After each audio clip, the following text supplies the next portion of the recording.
Hi, this is Chinny. I am back with another wig restoring video. This one is a very old wig.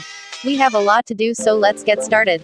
First, let's prepare everything we need. Basin, wig, and fabric conditioner. Fill up the basin with water enough to cover the wig, then add the fabric conditioner. Soak the wig in the water and fabric conditioner mixture for at least 3 hours. It's up to you, but if you soak the wig for too long, it will be sticky. Cover the basin with a plastic bag if you like, to prevent the water to be dusty. Once you feel like the wig had already been conditioned enough, you may now drain the water and fabric conditioner mixture, then rinse the wig with water. Make sure to rinse it thoroughly so that it won't be sticky. Put the wig on a wig hanger like this to dry. If you don't have a wig hanger, no problem, just use a hanger with clips like this one. What's important is you should have something to put your wig into to dry. You may also hang it on a coat rack, nail on a wall, or something like that. Make sure you put a basin underneath to collect the water dripping, if you're not doing it outside.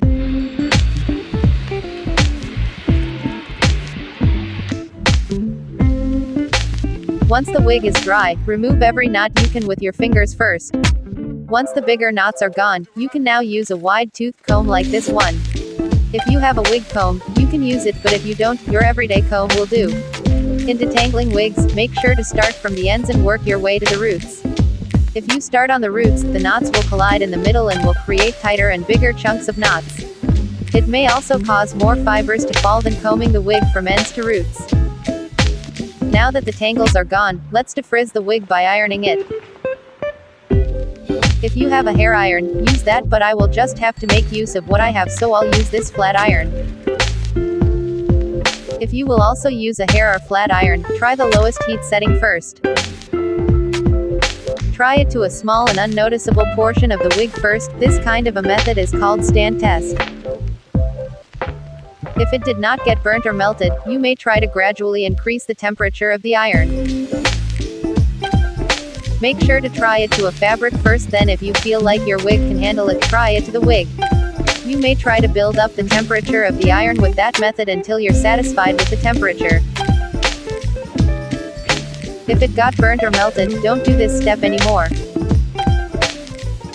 An alternative with ironing the wig is pouring on hot water on it or soaking it with hot water. You may also straighten, curl, or defrizz it with this method.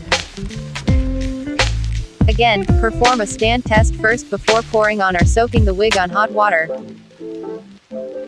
If the wig still got melted, you may stop with detangling it, but if you still want to straighten, curl, or defrizz the wig, maybe try lowering the heat of the hot water by adding small amount of water from the faucet until your wig can handle the temperature. And now we're done. Look at that. This wig looked undeniably old, plus it was tangled, frizzy, and unwearable. Now, if I'll say so myself, she's looking new, silky and smooth. If you're going for a straight wig, you can stop from here, but if you wish to curl it or style it, you can do so.